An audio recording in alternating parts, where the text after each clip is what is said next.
Hagang sa doti.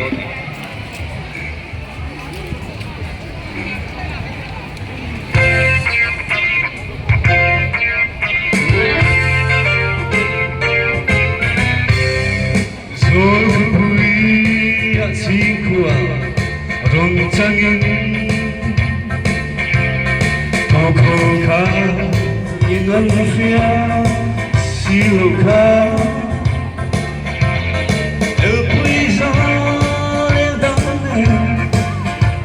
Dohem sabai Zai hamoy Oy Zufale Zuleng ba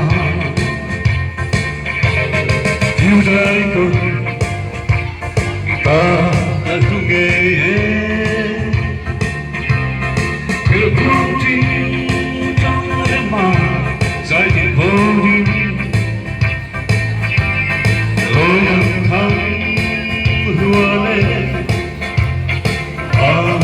Bersama asal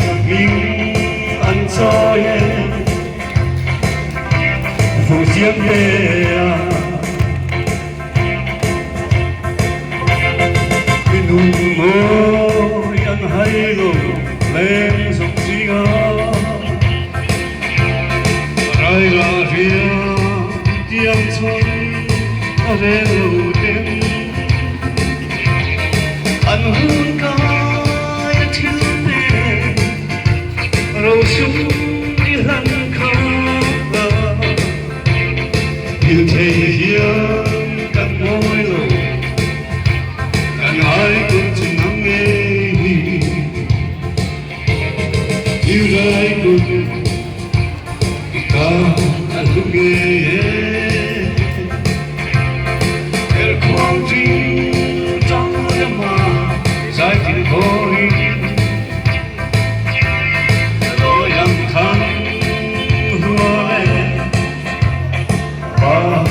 Bersama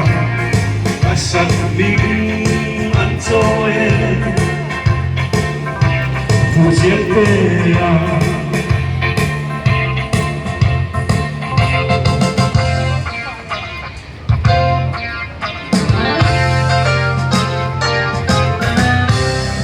Alaya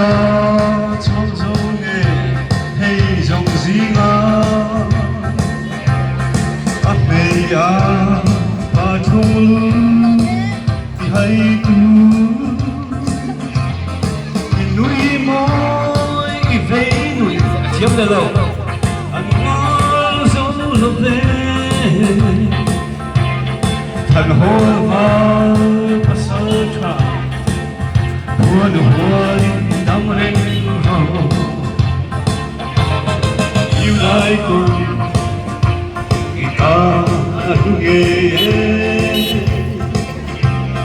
Kể khoan trinh trong đêm và giải tình khối Tôi nhằm thăm hùa lên Bersama asal ancoye fusian dia Di bawah dia vàng cua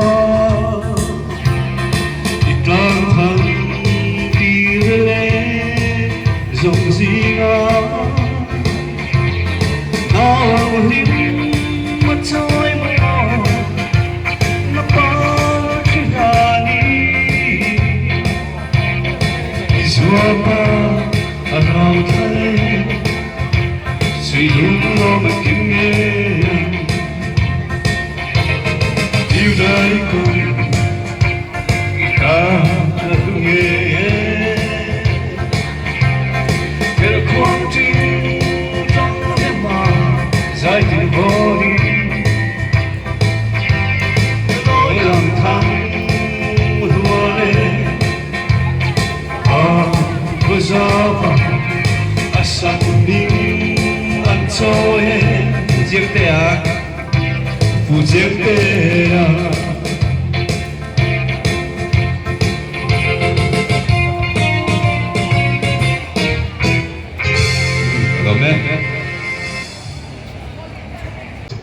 năm chuyện một có chuyện và isil biếng ngồi em phải là phụ Đủ đủ cả làm thế không?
Ê, khởi vai nghe nghe